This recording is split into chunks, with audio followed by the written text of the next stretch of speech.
यह एक नया कहानी है। अगर कहानी अच्छी लगे तो लाइक, कमेंट, सब्सक्राइब जरूर करना और चाहे तो मुझे इंस्टाग्राम पर फॉलो भी कर सकते हो। तो चलते हैं कहानी में, सिर्फ तुम मेरी हो। भाग 1। पहली मुलाकात। सुबह के 5 बज रहे थे। रात भर हुई हल्की बारिश के कारण पूरा शहर जैसे धुलकर नया हो गया था। सड़कें अभी भीगी हुई थी और मिट्टी की सौंधी खुशबू हवा में घुली हुई थी। पेड़ों की पत्तियों पर पानी की छोटी छोटी बूंदें चमक रही थीं। आसमां न में हल्के बादल थे और सूरज की किरणें धीरे धीरे धरती को रोशन कर रही थीं। इसी शहर के एक छोटे से मोहल्ले में एक साधारण सा घर था। यहीं रहती थी आराध्या शर्मा। 23 साल की, शांत स्वभाव की, आत्मसम्मान से भरी हुई एक लड़की। उसकी बड़ी बड़ी आंखों में हमेशा सपने दिखाई देते थे, लेकिन उन सपनों के पीछे कई जिम्मेदारियां भी छिपी थीं। आज उसके जीवन का सबसे महत्वपूर्ण दिन था। आज उसे भारत की सबसे बड़ी कंपनियों में से एक सिंघानिया ग्रुप में इंटरव्यू देने जाना था। रसोई से चाय की खुशबू आ रही थी। उसकी माँ, मालती शर्मा, नाश्ता बना रही थीं। आराध्या, जल्दी नीचे आ जाओ, देर हो जाएगी। जी माँ, बस 2 मिनट। आराध्या ने आईने में खुद को देखा। सफेद रंग का सादा कुर्ता, नीली चूड़ीदार, हल्का सा दुपट्टा और हाथ में एक फाइल। उसने गहरी सांस ली। भगवान, बस आज सब अच्छा हो जाए। वह नीचे आए। पिता, सुभाष शर्मा, अखबार पढ़ रहे थे। उन्होंने मुस्कुराकर पूछा, घबराहट हो रही है? आराध्या हल्का सा मुस्कुराई। थोड़ी सी। सुभाष जी ने उसके सिर पर हाथ रखा। याद रखना, नौकरी मिलना या न मिलना किस्मत की बात है, लेकिन मेहनत करना हमारे हाथ में होता है। आराध्या की आंखों में आत्मविश्वास लौट आया। जी पापा। तभी उसका छोटा भाई आरव दौड़ता हुआ आया।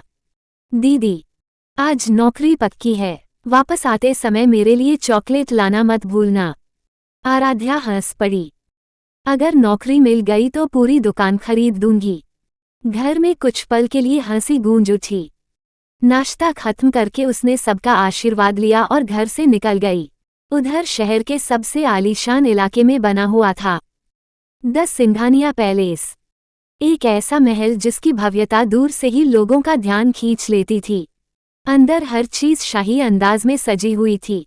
सीढ़ियों से नीचे उतर रहा था विवान सिंघानिया, 28 साल का, 6 फुट 3 इंच लंबा, गहरी काली आंखें, सधे हुए कदम, चेहरे पर न कोई मुस्कान, न कोई भाव। भारत के सबसे सफल युवा उद्योगपतियों में उसका नाम लिया जाता था। लेकिन जितना बड़ा उसका साम्राज्य था, उतना ही कठिन उसका स्वभाव। वो कम बोलता था, और जब बोलता था तो सामने वाला चुप हो जाता था। डाइनिंग टेबल पर पूरा परिवार बैठा था। माँ मीरा सिंघानिया ने कहा, विवान, पहले नाश्ता कर लो। लेट हो रहा हूँ माँ। 2 मिनट में दुनिया नहीं बदल जाएगी। विवान बिना कुछ कहे कुर्सी पर बैठ गया। दादाजी राजवीर सिंघानिया मुस्कुराए। बेटा, बिजनेस से पहले परिवार आता है। विवान ने सिर झुका दिया। जी दादाजी। छोटी बहन आन्या बोली, भैया, आज भी किसी कर्मचारी की क्लास लेने वाले हो क्या? अर्नव हंस पड़ा। ऑफिस वाले तो भाई को देखकर ही डर जाते हैं। विवान ने दोनों की तरफ देखा। बस एक नजर। दोनों तुरंत चुप हो गए। पूरा परिवार हंसने लगा। मीरा जी बोली, देखा, एक नजर ही काफी है। नाश्ता खत्म हुआ। विवान ने अपने पिता अर्जुन सिंघानिया के पैर छुए। बोर्ड मीटिंग है। अर्जुन जी बोले, आज नए कर्मचारियों का इंटरव्यू भी है। एचआर देख लेगा। कभी कभी मालिक का मौजूद होना भी जरूरी होता है। विवान ने कोई जवाब नहीं दिया। वो अपनी काली लग्जरी कार में बैठा और ऑफिस के लिए निकल गया। उधर आराध्या बस स्टॉप पर पहुंची, लेकिन लगातार बारिश की वजह से बस काफी लेट थी। घड़ी की सुइयां तेजी से आगे बढ़ रही थीं। अगर देर हो गई तो। उसने सड़क की ओर देखा। एक ऑटो आया। सिंघानिया ग्रुप चलोगे? मैडम, ट्रैफिक बहुत है। डबल किराया दूंगी। ऑटो वाला तैयार हो गया। ऑटो तेजी से सड़क पर दौड़ने लगा। आराध्या बार बार अपनी फाइल देख रही थी। उसकी हथेलियां पसीने से भीग चुकी थीं। बस समय पर पहुंच जाऊं। कुछ देर बाद ट्रैफिक जाम लग गया। उसने पैसे दिए और पैदल चलने लगी। ऑफिस अब ज्यादा दूर नहीं था। वो जल्दी जल्दी सड़क पार करने लगी। उसी समय एक तेज रफ्तार बाइक का ब्रेक फेल हो गया। बाइक सीधे उसकी तरफ बढ़ रही थी। लोग चिल्लाए, सावधान। आराध्या ने घबराकर पीछे देखा। उसके कदम जैसे जमीन में जम गए। उसने आंखें बंद कर लीं। उसी क्षण एक मजबूत हाथ ने उसकी कलाई पकड़कर पूरी ताकत से अपनी ओर खींच लिया।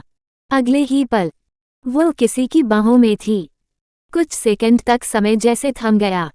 बारिश की कुछ बूंदें फिर से गिरने लगीं। आराध्या ने धीरे धीरे आंखें खोलीं। सबसे पहले उसे गहरी काली आंखें दिखाई दी, जिनमें न दया थी न घबराहट, सिर्फ एक अजीब सी कठोरता। वो कुछ बोल भी नहीं पाई। विवान ने तुरंत उसे सीधा खड़ा किया। उसकी आवाज बिल्कुल ठंडी थी। सड़क पार करना सीखिए। हर बार कोई बचाने नहीं आएगा। इतना कहकर उसने उसकी पकड़ छोड़ दी। आराध्या कुछ पल तक उसे देखती रह गई। उसके मन में न जाने कितने सवाल उठ रहे थे।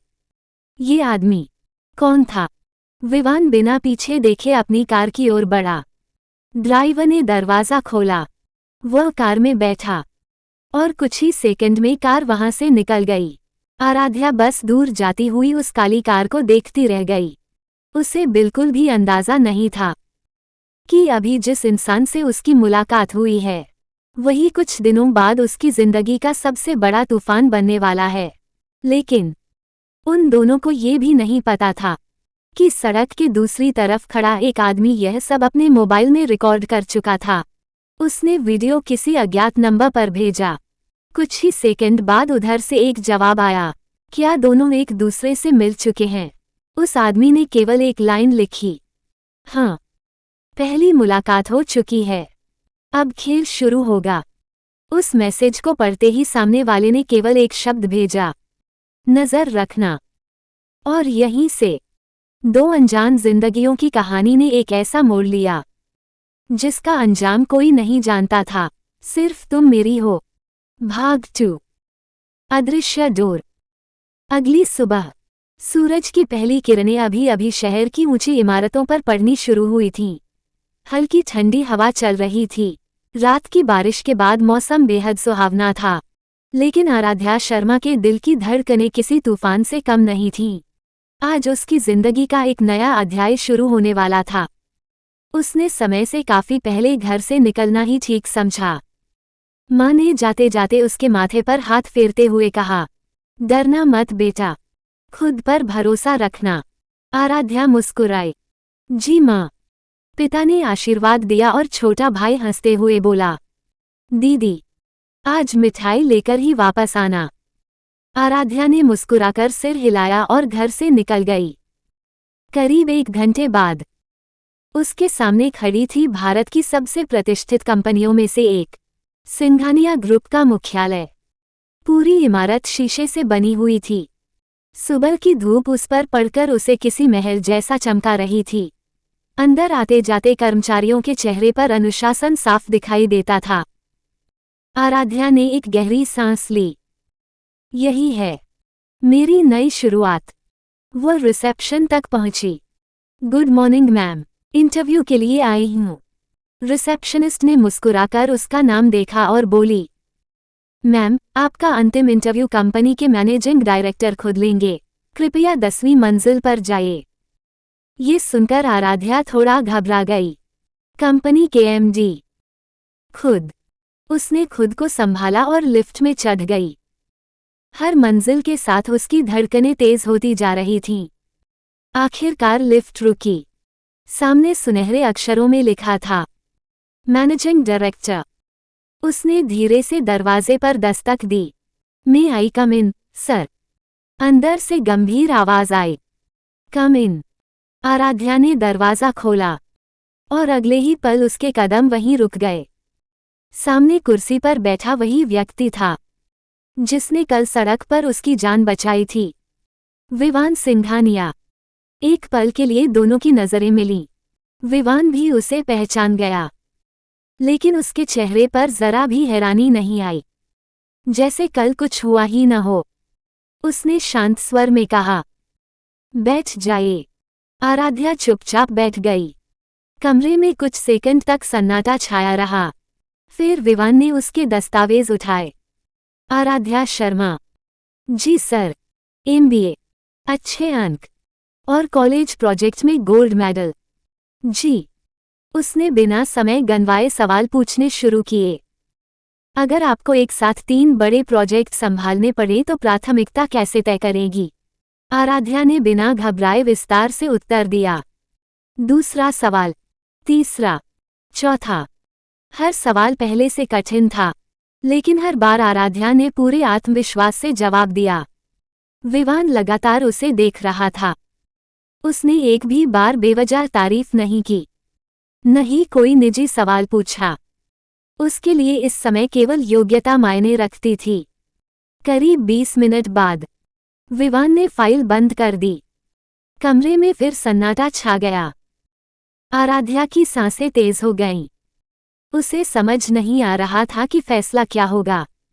कुछ पल बाद विवान ने कहा, आप कल से ज्वाइन कर सकती हैं। आराध्या को लगा जैसे उसने ठीक से सुना ही नहीं। सर, क्या मेरा चयन हो गया? विवान ने उसकी आंखों में देखते हुए कहा, आपको नौकरी आपकी मेहनत और काबिलियत की वजह से मिली है। कल जो हुआ था उसका इससे कोई संबंध नहीं है। आराध्या के चेहरे पर हल्की मुस्कान आ गई। थैंक यू सर, मैं आपको निराश नहीं करूंगी। I hope so. इतना कहकर विवान फिर अपने लैपटॉप की ओर देखने लगा। आराध्या ने धीरे से धन्यवाद कहा और बाहर निकल गई। लेकिन उसे बिल्कुल अंदाजा नहीं था कि बाहर खड़ा एक आदमी शुरुआत से अंत तक सब कुछ देख रहा था। उसकी आंखों में अजीब सी बेचैनी थी, जैसे वह किसी के आदेश का इंतजार कर रहा हो। आराध्या के जाते ही उसने जेब से मोबाइल निकाला। सर, लड़की कंपनी में आ चुकी है। फोन के दूसरी तरफ कुछ पल तक खामोशी रही। फिर एक ठंडी और रहस्यमयी आवाज सुनाई दी, उसकी हर गतिविधि पर नजर रखो। जी सर, एक भी गलती नहीं होनी चाहिए। कॉल कट गई। वह आदमी मुस्कुराया, लेकिन उसकी मुस्कान में दोस्ती नहीं, खतरा छिपा था। शाम तक आराध्या खुशी से भरी हुई घर लौटी। पूरा परिवार उसका इंतजार कर रहा था। जैसे ही उसने बताया कि उसे नौकरी मिल गई है, घर खुशियों से भर गया। माँ की आंखों में आंसू आ गए। पिता ने गर्व से कहा, मुझे पता था, मेरी बेटी जरूर सफल होगी। छोटा भाई उछल पड़ा, अब तो मिठाई पक्की। कई दिनों बाद उस छोटे से घर में इतनी हंसी गूंजी थी। रात का खाना खाने के बाद आराध्या अपने कमरे की ओर बढ़ी। दरवाज़ा खोलने ही वाली थी कि उसकी नज़र नीचे पड़ी। दरवाजे के नीचे से किसी ने एक सफ़ेद लिफाफा अंदर सरका दिया था। वह चौंक गई। यह यहाँ कैसे आया? उसने लिफाफा उठाया। उस पर न कोई नाम लिखा था, न भेजने वाले का पता। उसके हाथ हल्के हल्के कांपने लगे। धीरे धीरे उसने लिफाफा खोला। अंदर से एक पुरानी तस्वीर बाहर निकली। तस्वीर के किनारे पीले पड़ चुके थे। स्पष्ट था कि वह कई साल पुरानी थी। आराध्या ने ध्यान से तस्वीर देखी। उसकी सांस जैसे थम गई। तस्वीर में एक छोटी सी बच्ची मुस्कुरा रही थी। उसके बगल में एक छोटा लड़का खड़ा था, लेकिन किसी ने उसके चेहरे पर काली स्याही फेर दी थी। आराध्या की आंखें फैल गईं।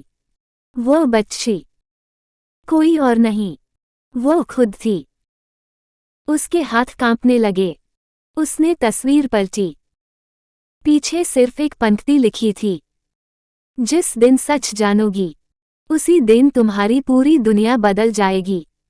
आराध्या के शरीर में जैसे सिहरन दौड़ गई। ये तस्वीर किसने भेजी?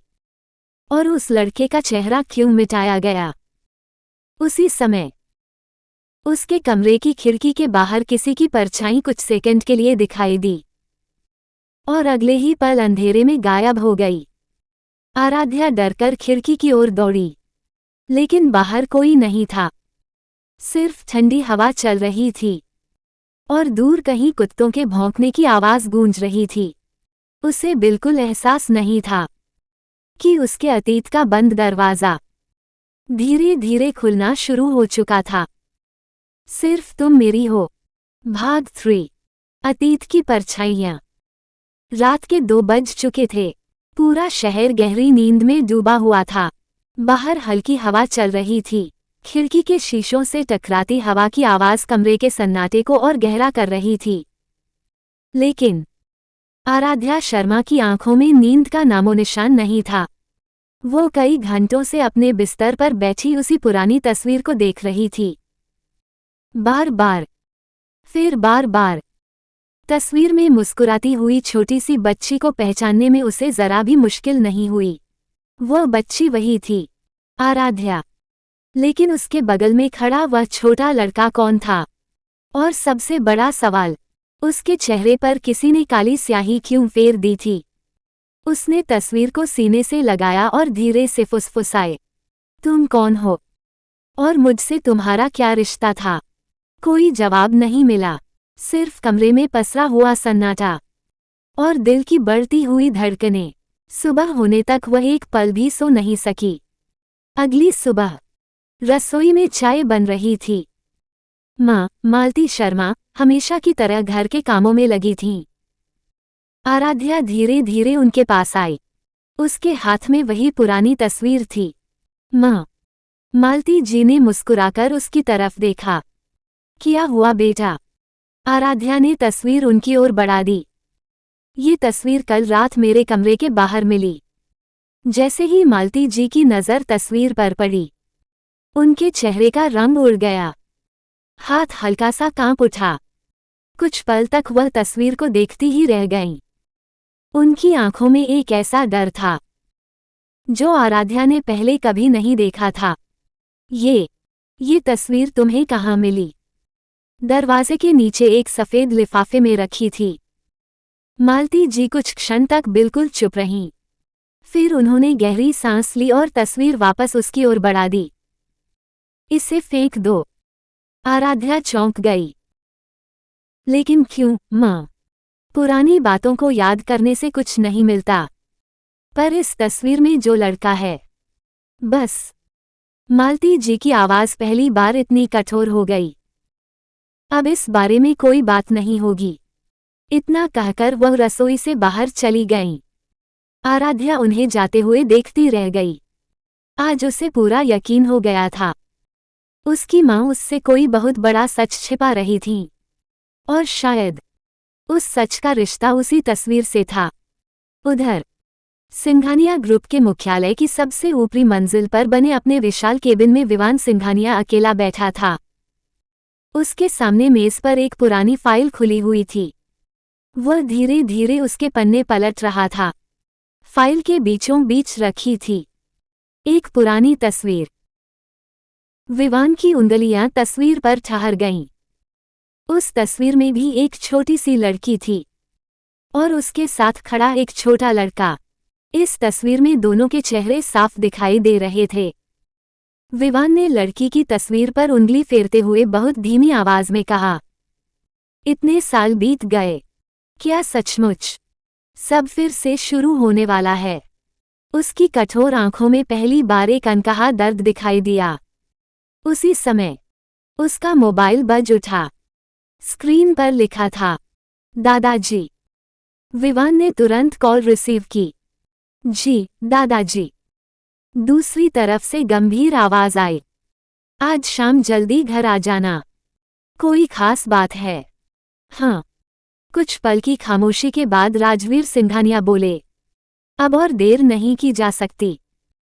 समय आ गया है कि तुम सच जानो। विवान कुछ समझ नहीं पाया। मैं समय पर पहुंच जाऊंगा। कॉल समाप्त हो गई, लेकिन उसके मन में अनगिनत सवाल उठ चुके थे। शाम, सिंघानिया पैलेस। पूरा परिवार ड्राइंग रूम में मौजूद था। वातावरण सामान्य नहीं था। आज हर किसी के चेहरे पर गंभीरता साफ दिखाई दे रही थी। राजवीर सिंघानिया धीरे धीरे अपने कमरे से बाहर आए। उनके हाथ में एक पुराना लकड़ी का बक्सा था। उन्होंने बक्सा मेज पर रखा। कमरे में सन्नाटा छा गया। धीरे धीरे उन्होंने बक्सा खोला। अंदर लाल मखमल के कपड़े में लिपटी एक चांदी की लॉकेट रखी थी। जैसे ही विवान की नजर उस लॉकेट पर पड़ी, उसकी आंखें फैल गईं। उसने तुरंत उसे हाथ में उठा लिया। उसकी उंगलियां कांप रही थीं। वो इस लॉकेट को अच्छी तरह पहचानता था। बरसों पहले एक मासूम सी छोटी लड़की के गले में उसने अपने हाथों से यही लॉकेट पहनाया था। उस दिन उसने मुस्कुराकर कहा था, इसे कभी मत उतारना, ये हमारी दोस्ती की निशानी है। वह याद आज भी उसके दिल में जिंदा थी। विवान ने दादाजी की ओर देखा। ये आपके पास कैसे आया? राजवीर जी ने लंबी सांस ली। उनकी आवाज में वर्षों का दर्द था, क्योंकि वह कहानी कभी खत्म नहीं हुई थी। विवान, कमरे में मौजूद हर व्यक्ति उनकी ओर देखने लगा।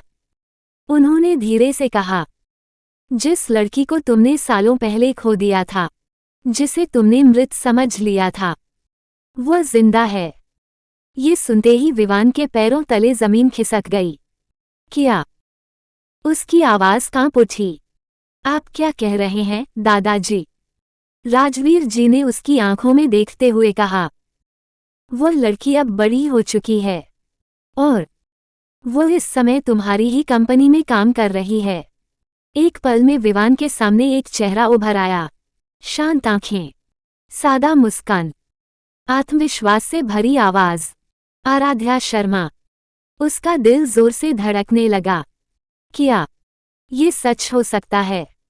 लेकिन न तो विवान जानता था और न ही परिवार का कोई सदस्य कि कमरे के बाहर खड़ा एक आदमी दरवाजे की ओर से उनकी पूरी बातचीत सुन चुका था। उसने तुरंत अपनी जेब से मोबाइल निकाला। एक ही संदेश टाइप किया, वे सच के बहुत करीब पहुंच चुके हैं। कुछ सेकंड बाद जवाब आया, अब आखिरी चाल चलने का समय आ गया है। वह आदमी हल्की सी मुस्कान के साथ अंधेरे गलियारे में गायब हो गया। उधर सिंघानिया परिवार को अभी तक यह एहसास भी नहीं था कि उनका सबसे बड़ा दुश्मन उनके अपने घर की दीवारों के बीच मौजूद है। सिर्फ तुम मेरी हो। भाग 4। अनजान दुश्मन। अगली सुबह सिंघानिया ग्रुप के मुख्यालय में रोज की तरह चहल पहल थी। कर्मचारी अपनी अपनी सीटों पर बैठकर काम में व्यस्त थे। कंप्यूटर की आवाज, मीटिंग्स और फाइलों की हलचल के बीच पूरा ऑफिस सामान्य दिखाई दे रहा था। लेकिन एक इंसान ऐसा था जिसका मन आज किसी काम में नहीं लग रहा था। विवान सिंघानिया। अपने विशाल केबिन में बैठा वह लगातार लैपटॉप की स्क्रीन देख रहा था, लेकिन उसकी नजरें शब्दों पर नहीं टिक रही थीं। बार बार उसके दादाजी की कही हुई बात उसके कानों में गूंज रही थी। जिस लड़की को तुम मृत समझते थे, वह जिंदा है। और उसी के साथ उसके सामने एक चेहरा उभर आता। आराध्या शर्मा। क्या सचमुच वही थी, या ये सिर्फ एक संयोग था? कुछ देर बाद विवान अपनी कुर्सी से उठा और केबिन की कांच की दीवार के पास आकर खड़ा हो गया। नीचे कर्मचारियों की कतारों के बीच उसकी नज़र एक डेस्क पर जाकर ठहर गई। आराध्या पूरी तन्मयता से अपने काम में लगी हुई थी। उसके चेहरे पर वही शांति, वही सादगी, मानो उसे दुनिया की किसी बात की चिंता ही न हो। विवान ने धीमे से खुद से कहा, क्या सच में तुम वही हो? उसी समय आराध्या के मोबाइल पर एक संदेश आया। अनजान नंबर। उसने स्क्रीन खोली। अगर अपने अतीत का सच जानना चाहती हो तो आज शाम 7 बजे पुराने झील के किनारे आना। अकेले आना और किसी को मत बताना। संदेश पढ़ते ही उसके हाथ ठंडे पड़ गए। उसने चारों ओर देखा। कोई उसे देख तो नहीं रहा, लेकिन सब अपने अपने काम में व्यस्त थे। उसने मोबाइल बंद कर दिया। पूरा दिन वह सामान्य रहने की कोशिश करती रही, मगर उसके भीतर सवालों का तूफान उठ चुका था। क्या यह उसी तस्वीर से जुड़ा हुआ था? क्या कोई उसे उसके बचपन के बारे में बताना चाहता था? या यह एक जाल था? शाम के 7 बजे शहर के बाहरी इलाके में स्थित पुरानी झील। सूरज डूब चुका था। चारों तरफ धुंधली रोशनी और गहरा सन्नाटा था। पेड़ों की शाखाएं हवा के साथ धीरे धीरे हिल रही थीं। आराध्या धीरे धीरे झील के किनारे पहुंची। उसने चारों ओर नजर दौड़ाई। वहां कोई दिखाई नहीं दे रहा था। अचानक उसके पीछे से एक गंभीर आवाज सुनाई दी। तुम आ ही गई। वह तुरंत पलटी। सामने एक आदमी खड़ा था। उसने काला हुड पहन रखा था। चेहरा पूरी तरह छिपा हुआ था। आराध्या ने हिम्मत करके पूछा, आप कौन हैं? उस आदमी ने कोई जवाब नहीं दिया। उसने अपने कोट से एक पुरानी चमड़े की डायरी निकाली और उसकी ओर बढ़ा दी।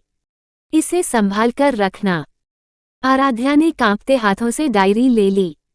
इसमें क्या है? उस आदमी ने धीमे स्वर में कहा, इस डायरी में तुम्हारे जन्म से लेकर आज तक का सच दर्ज है। आराध्या की सांस रुक गई। क्या? लेकिन याद रखना।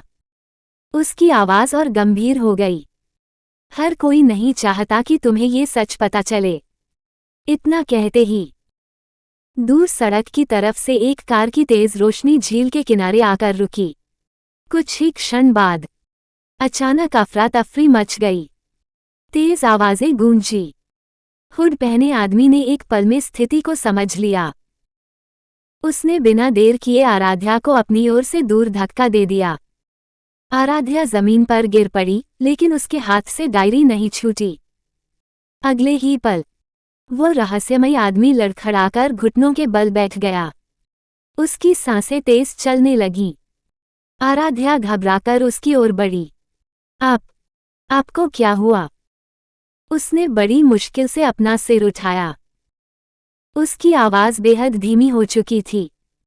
डायरी। किसी पर भरोसा मत करना। वो कुछ और कहना चाहता था। उसके होंठ हिले, यहाँ तक कि लेकिन शब्द पूरे होने से पहले ही उसकी आवाज हमेशा के लिए खामोश हो गई। आराध्या स्तब्ध रह गई। उसके हाथ कांप रहे थे। उसी समय पीछे से तेज कदमों की आहट सुनाई दी। आराध्या। उसने पलटकर देखा। विवान तेजी से उसकी ओर दौड़ता हुआ आ रहा था। ऑफिस से निकलने के बाद से ही उसका मन बेचैन था। न जाने क्यों उसे लग रहा था कि आराध्या किसी मुसीबत में है। और अब उसके सामने ये दृश्य था। जमीन पर पड़ा रहस्यमय व्यक्ति, डरी हुई आराध्या और उसके हाथों में कसकर पकड़ी हुई वो पुरानी डायरी। विवान ने बिना कुछ पूछे सबसे पहले आराध्या को संभाला। तुम ठीक हो? आराध्या की आंखों में डर साफ दिखाई दे रहा था। वो बस धीरे से बोली, मुझे कुछ समझ नहीं आ रहा। विवान की नजर उसके हाथ में पकड़ी डायरी पर गई। उसी क्षण झील से कुछ दूरी पर खड़े एक पुराने पेड़ की ओट में कोई तीसरा व्यक्ति यह सब देख रहा था। उसके चेहरे पर अजीब सी मुस्कान थी। उसने बहुत धीमे स्वर में कहा, अब असली खेल शुरू होगा। उसने अपना मोबाइल निकाला और किसी को केवल एक संदेश भेजा। पहला कदम पूरा हुआ। अब वे उसी रास्ते पर चलेंगे जहां से लौटना संभव नहीं। संदेश भेजते ही वह अंधेरे में गायब हो गया। उधर विवान और आराध्या को अभी तक अंदाजा भी नहीं था कि उनके हाथ में पकड़ी वो पुरानी डायरी सिर्फ एक किताब नहीं, बल्कि कई जिंदगियों का छिपा हुआ इतिहास थी। सिर्फ तुम मेरी हो। भाग 5। डायरी का पहला पन्ना। रात काफी गहरा चुकी थी। शहर की सड़कें लगभग सुनसान हो गई थीं। दूर दूर तक सिर्फ स्ट्रीट लाइटों की हल्की रोशनी दिखाई दे रही थी। विवान सिंघानिया अपनी कार तेजी से चला रहा था। उसके चेहरे पर वही सख्ती थी, लेकिन आज उसकी आंखों में बेचैनी साफ दिखाई दे रही थी। बगल वाली सीट पर आराध्या चुपचाप बैठी थी।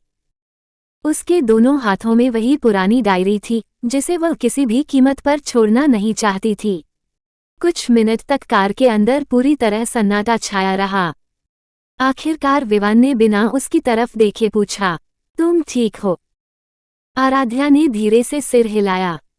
शायद। कुछ पल रुककर उसने धीमी आवाज में कहा, अगर आप समय पर नहीं पहुंचते। विवान ने उसकी बात बीच में ही रोक दी। जो हो गया उसे बार बार याद मत करो। अभी सबसे जरूरी बात यह है कि समझा जाए ये सब हो क्यों रहा है। आराध्या ने पहली बार महसूस किया कि इस कठोर इंसान की आवाज में आज एक अलग सी चिंता थी। लेकिन उसने कुछ नहीं कहा। उसकी नज़र फिर डायरी पर टिक गई। उसे लग रहा था शायद इसी के अंदर उसके पूरे जीवन का जवाब छिपा है। उसी रात सिंघनिया पैलेस। विवान अपने स्टडी रूम में बैठा था। कमरे का दरवाज़ा अंदर से बंद था। बाहर सिर्फ उसके दादाजी, पिता और माँ को पता था कि वो किसी ज़रूरी काम में लगा है। आराध्या भी वहीं मौजूद थी। इस पर वही पुरानी डायरी रखी थी। दोनों कुछ क्षण तक उसे देखते रहे, जैसे किसी अनजाने डर ने उन्हें रोक रखा हो। आखिरकार विवान ने गहरी सांस ली और डायरी का पहला पन्ना खोला। सबसे ऊपर बड़े अक्षरों में लिखा था, जो भी इस डायरी तक पहुंचेगा वो उस सच का गवाह बनेगा जिसे वर्षों से दुनिया से छिपाकर रखा गया है। कमरे में एक अजीब सी खामोशी फैल गई। विवान ने अगला पन्ना पलटा। वहां एक पुरानी तस्वीर लगी हुई थी। तस्वीर में दो छोटे बच्चे मुस्कुरा रहे थे, एक लड़का और एक लड़की। आराध्या की आंखें तस्वीर पर टिक गईं। ये। विवान के हाथ अचानक रुक गए। उसकी नज़र लड़के के गले में पड़े चांदी के लॉकेट पर पड़ी। उसने तुरंत अपनी शर्ट के अंदर पहना हुआ वही पुराना लॉकेट बाहर निकाला। दोनों बिल्कुल एक जैसे थे। आराध्या हैरानी से बोली, ये तो बिल्कुल वही है। विवान की आवाज़ धीमी हो गई, क्योंकि उसने तस्वीर को ध्यान से देखा। ये लड़का मैं हूँ। आराध्या कुछ पल तक उसे देखती रह गई। उसके दिल की धड़कनें तेज हो गईं। उसने फिर तस्वीर में लड़की के गले की ओर देखा। वहां भी वैसा ही एक लॉकेट था। उसे अचानक अपने बचपन की एक धुंधली सी याद महसूस हुई। किसी की हंसी, एक छोटा सा बगीचा और किसी बच्चे की आवाज, मैं हमेशा तुम्हारा दोस्त रहूंगा। लेकिन अगले ही पल सब धुंधला हो गया। उसने सिर पकड़ लिया। मुझे कुछ याद आने की कोशिश हो रही है। विवान ने तुरंत पूछा, क्या याद आया? आराध्या ने धीरे से सिर हिला दिया। नहीं, सब कुछ धुंधला है। विवान ने बिना कुछ कहे डायरी का अगला पन्ना खोला। इस बार वहां सिर्फ कुछ पंक्तियां लिखी थीं। इन दोनों बच्चों को जानबूझकर एक दूसरे से अलग किया गया, क्योंकि अगर ये साथ रहते तो एक ऐसा रहस्य सामने आ जाता जो कई प्रभावशाली परिवारों के साम्राज्य को हमेशा के लिए समाप्त कर देता। दोनों एक साथ उन शब्दों को पढ़ते रह गए। आराध्या ने धीमे स्वर में पूछा, क्या इसका मतलब हम बचपन से एक दूसरे को जानते थे? विवान ने कोई जवाब नहीं दिया, क्योंकि उसके पास भी कोई जवाब नहीं था। लेकिन उसके मन में एक बात साफ हो चुकी थी, ये सब महज संयोग नहीं हो सकता। उसी क्षण पूरे कमरे की बिजली अचानक चली गई। कमरा घने अंधेरे में डूब गया। आराध्या घबरा गई। विवान तुरंत अपनी जगह से उठा। घबराओ मत। उसने मोबाइल की टॉर्च जलाने की कोशिश की, लेकिन स्क्रीन भी अचानक बंद हो गई। कमरे में सिर्फ गहरी खामोशी थी। फिर अंधेरे के बीच एक भारी और परिचित सी आवाज गूंजी, डायरी वापस कर दो, वरना अगली बार सिर्फ एक जान नहीं जाएगी, तुम्हारे पूरे परिवार इसकी कीमत चुकाएंगे। आराध्या का दिल जोर जोर से धड़कने लगा। विवान ने सहज रूप से उसका हाथ पकड़ लिया। मेरे पीछे रहो। उसी पल कमरे के बाहर किसी चीज के जोर से गिरने की आवाज आई, और फिर एक तेज धमाका गूंजा। पूरा महल जैसे उस आवाज से कांप उठा। आराध्या डरकर विवान के और करीब आ गई। विवान की नजर अंधेरे में किसी हलचल को तलाश रही थी, लेकिन वहां कोई दिखाई नहीं दे रहा था। कुछ ही सेकंड बाद महल का बैकअप पावर चालू हो गया। रोशनी लौट आई। कमरा वैसा ही था। डायरी मेज पर रखी थी, लेकिन उसके बगल में एक काला लिफाफा रखा था। कुछ क्षण पहले तक वो वहां नहीं था। विवान ने सावधानी से लिफाफा खोला। अंदर सिर्फ एक कागज था। उस पर लाल स्याही से लिखा था, तुमने पहला सच जान लिया है। दूसरा सच जानने से पहले तय कर लो, क्या तुम सच के लिए सब कुछ खोने को तैयार हो। विवान और आराध्या ने एक दूसरे की ओर देखा। अब ये सिर्फ अतीत का रहस्य नहीं रह गया था, यह उनके वर्तमान और आने वाले भविष्य की सबसे बड़ी परीक्षा बनने वाला था। क्रमशः अगर कहानी अच्छी लगे तो लाइक, कमेंट, सब्सक्राइब जरूर करना, और चाहे तो मुझे इंस्टाग्राम पर फॉलो भी कर सकती हो। तुम मिलते हैं अगले पाठ में।